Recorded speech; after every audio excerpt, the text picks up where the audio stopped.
श्री कृष्ण कहते हैं, हर समय मुस्कुराते रहोगे तो यह जिंदगी समृद्ध हो जाएगी। अगर तुम हर वक्त तनाव में रहोगे तो पता भी नहीं चलेगा कि यह खूबसूरत जिंदगी कब खत्म हो जाएगी। पृथ्वी पर कोई भी व्यक्ति ऐसा नहीं है जिसको समस्या न हो, और पृथ्वी पर कोई ऐसा समस्या नहीं है जिसका कोई समाधान न हो। समस्या के बारे में सोचने से बहाने मिलते हैं, समाधान के बारे में सोचने पर रास्ता मिलते हैं। जिंदगी को आसान नहीं, बस खुद को मजबूत बनाना पड़ता है। उत्तम समय कभी नहीं आता, समय को उत्तम बनाना पड़ता है। जीवन में जब भी हम खराब दौर से गुजरते हैं तो मन में यह विचार जरूर आता है कि परमात्मा मेरी समस्या दिखता क्यों नहीं, मेरी परेशानियां दूर क्यों नहीं करता। लेकिन सुख दुख तो जीवन का हिस्सा है, जीवन है तो परेशानी भी होगी। एक युवक की अपनी तमाम परेशानियों के लिए भगवान से शिकायत पर आधारित यह कहानी है। नवीन अपनी परेशानियों से जूझ रहा था। उसे लगता था कि एक अकेला वही संसार का सबसे दुखी व्यक्ति है, सिर्फ उसी के जीवन में तमाम मुसीबतें हैं। उसको भगवान से इस बात की बड़ी शिकायत रहती थी कि भगवान ने संसार के सारे दुख उसी के हिस्से दे दिए और फिर सब कुछ भूलकर कानों में रुई लगाकर सो गए हैं। नवीन सोते जागते भगवान से प्रार्थना करता और फिर कभी भगवान को दोष देता तो कभी खुद को कोसता रहता। भगवान ना तो विनती सुन रहे थे और ना ही उसके उल्लान ने। अब नवीन बेचारा करे तो करे भी क्या, एक मुसीबत खत्म होती नहीं कि दूसरी आ जाती। एक दिन उसने सोने से पहले प्रार्थना की, प्रभु मैं आपके सामने कहता थक चुका हूँ, अब और मिन्नत तो इच्छा नहीं है। एक अंतिम बार कह रहा हूँ, कृपया करके मेरी प्रार्थना सुन लीजिए। अगर आपको मेरे दुख नहीं मिटाने हैं तो कम से कम इतना तो कर सकते हैं, किसी ऐसे व्यक्ति के दुखों से मेरा दुख बदल दीजिए जिसके जीवन में मुझसे कम दुख हो। हमेशा के लिए नहीं तो कम से कम कुछ महीने के लिए ही सही, थोड़े दिन के लिए ही सही, मुझे भी कुछ राहत मिल जाएगी।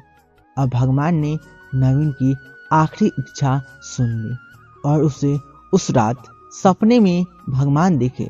भगवान बोले, बालक मैं तुम्हारी प्रार्थना रोज सुनता था, पर मैं उनके ऊपर ज्यादा ध्यान दे रहे थे जो तुमसे भी ज्यादा तकलीफ में है। खैर तुम अपनी सार कष्टों को विस्तार से एक कागज पर लिखो, फिर एक गठरी बनाओ और शहर के मुख्य चौराहों पे जाके उसे टांग कर आ जाओ। नवीन हड़बड़ा कर नींद से जागा। पहले तो उसको बिल्कुल यकीन ही ना हुआ कि सच में भगवान आए थे और उन्होंने उससे यह सब बातें कही। और फिर सोचा कि आजमाने में क्या हर्ज है, क्या पता इससे ही कोई रास्ता निकल आए। उसने भगवान के लिए आदेश के अनुसार अपनी सारी परेशानी अलग अलग कागजों पर लिखी। इतनी परेशानियां लिख डाली कि सच में कागज का ढेर बड़ा हो गया और उसे गठरी की में ही बांधना पड़ा। अब नवीन ने अपनी गठरी उठाई और पहुंच गया उस चौराहे पर, लेकिन वहां पहुंचकर चौराहे का नजारा देखकर अचंभे में पड़ गया। उसने देखा कि चौराहे पर तो पहले से ही लोगों की लंबी लाइन लगी हुई, जो उसी की तरह अपनी दुखों की बड़ी बड़ी गठरी लिए हुए आ पहुंचे हैं। आखिर यह चक्कर क्या है? सब कुछ उसकी समझ से बाहर था। अभी वह इन विचारों में खोया हुआ था कि तभी एक आकाशवाणी हुई। उसमें सभी को अपनी गठरी को चौराहे पर अलग अलग खूंटी में टांग देने का आदेश हुआ। वहां बेहिसाब खूंटी था, अपने से ही बनी थी। सभी ने अपनी अपनी गठरी टांगी और फिर ईश्वर के आगे आदेश की प्रतीक्षा करने लगे। कुछ ही देर में दोबारा से आकाशवाणी हुई और सबसे कहा गया कि सभी लोग अंदाजे से कोई भी गठरी उठा ले जो उन्हें अपनी परेशानियों की गठरी से हल्की समझ में आती हो। अब उन्हें वही दुख भोगने होंगे जो उनकी चुनी हुई गठरी में दर्ज होंगे। आकाशवाणी सुनते ही सभी हल्के से हल्की गठरी लपकने के लिए दौड़े। सबके साथ नवीन भी नई गठरी चुनने के लिए भागा। घुट्टों में टंगी मस्त गठरियों को घूरता हुआ वह काफी देर तक अंदाजा लगाता रहा। और उसे एक डर था और कि वह कहीं कोई ऐसी गठरी न उठा ले जिसमें पहले से भी ज्यादा दुख हो। अगर ऐसा हुआ तो परेशानियां और बढ़ जाएगी और मुझे लेने के देने पड़ जाएंगे। नवीन तहस नहस हो जाएगा। सो अलग। अब उसके मन में तरह तरह के विचार आने लगे। वह सोचने लगा कम से कम वह अपने दुखों से भली भांति परिचित तो है, उन्हें झेलने का आदी भी हो गया है। उनके लिए कुछ रास्ते निकलने की शुरुआत भी की। शायद उसका परिणाम आए तो एकाध दुख घट ही जाएगा। कहीं ऐसा ना हो कि चुनी हुई नई गठरिया में दुख और भी ज्यादा पीड़ादायक हो जाए। ऐसे विचार में खोया वह एक के बाद एक गठरी के सामने से गुजरता, लेकिन तय नहीं कर पाया कि कौन सी गठरी चुनी जाए। उससे यह भी डर था कि कहीं कोई उसी गठरी न उठा ले। उसे उधर बुन में फंसे नवीन ने आखिरकार अपनी गठरी ही उठा ली और चल पड़ा। उसने तय किया कि वह अब इन चुनौतियों का मुकाबला पहले से ज्यादा मजबूती से करेगा और धीरे धीरे नवीन को अपने दुखों दूसरे के दुख से कम होते हुए महसूस हो रहे थे और उसके जैसे ही भाव वहां मौजूद हर व्यक्ति में आ रहे थे। सच में आपको अपना दुख सबसे ज्यादा बड़ा और सबसे ज्यादा पीड़ादायक लगता है कि वही संसार का सबसे दुखी प्राणी है, पर हमसे भी ज्यादा न जाने कितने और दुखी लोग हैं। ऐसे ही दो वक्त का भोजन भी किसी को नसीब से होता है, किसी को कभी संदान कोठी के आगे से गुजरते हुए यदि वह ख्याल बार बार की कि किस्मत बढ़ रही थी तो वह इस आदमी से पीछे क्यों रह गया। अगर आपको लग रहा है तो उसे भी ऐसा सुख ऐसा आराम मिल जाता है। जिन लोगों के पास साहस और हौसला है वह आत्मविश्वास की नाव पर सवार होकर आसानी से जीवन की कठिनाइयों को सफलता प्राप्त कर लेते हैं। जरा ऐसे लोगों के बारे में सोचिए जो अपनी मृत्यु के बीच जूझ रहे हैं। कम से कम आप किस्मत की लाइन में से इनसे अलग तो थे। स्वस्थ है, अपने काम के लिए किसी पर निर्भर नहीं है, अपना काम खुद करने के लिए काबिल है। मैंने जिंदगी में एक ही बात सीखी है, इंसान को कोई भी चीज ही नहीं हरा सकता जब तक वह खुद ना हार मान ले।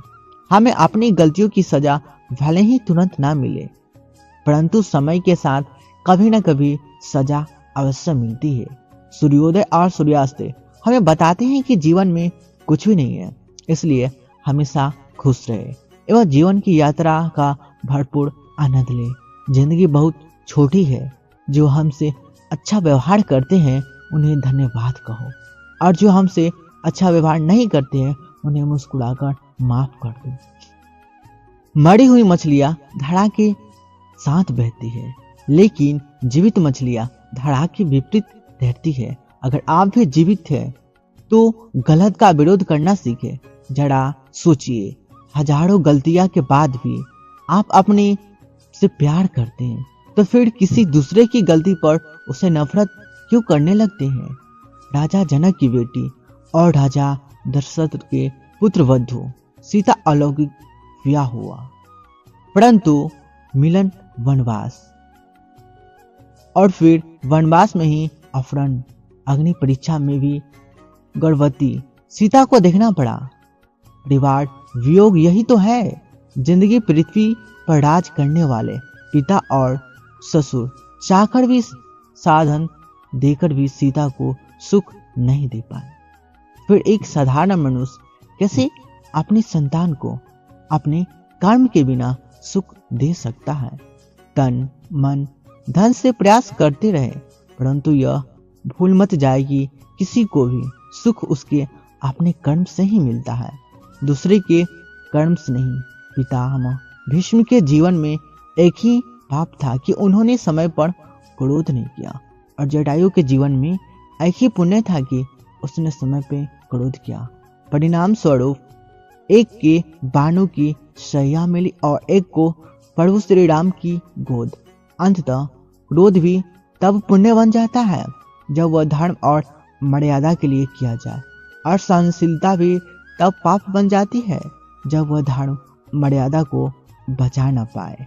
जब कोई इंसान दुनिया से विदा होने लगता है तो तुरंत उसके कपड़े, उसका बिस्तर, उसके द्वारा इस्तेमाल किया हुआ सभी सामान उसी के साथ घर से निकाल दिए जाते हैं।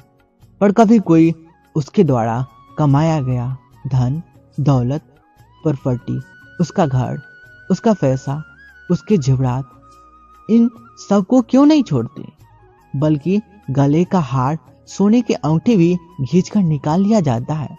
इससे पता चलता है कि रिश्ता किन चीजों से था।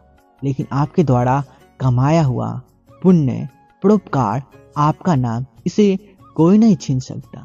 इसलिए मित्रों, ऐसा काम करो जो कि मरने के बाद लोग तुम्हारे धन के कारण नहीं बल्कि मन के कारण नाम ले। दान और पुण्य एकांत में होना चाहिए। जैसे तुम स्नान घर पर या चौराहे पे स्नान नहीं करते हो, वैसे ही दान पुण्य गुप्त होना चाहिए। पुण्य किसी को खराब नहीं लगने देना चाहिए, क्योंकि पुण्य छिपाने से बढ़ता है और बताने से मरता है। जीवन में सफल होना है तो 4 वाक्य को कचरे के डब्बे में डाल दो। 1, लोग क्या कहेंगे। दूसरा, मुझसे नहीं होगा। और तीसरा, अभी मेरा मूड नहीं है। और चौथा, मेरी तो किस्मत ही खराब है। यह वो 4 वाक्य है जो आदमी को आगे नहीं बढ़ने देता है। जो पाना है उसे पाने के लिए पूरी ताकत झोंक दो। तुम्हें आगे बढ़ने से कोई नहीं रोक सकता है।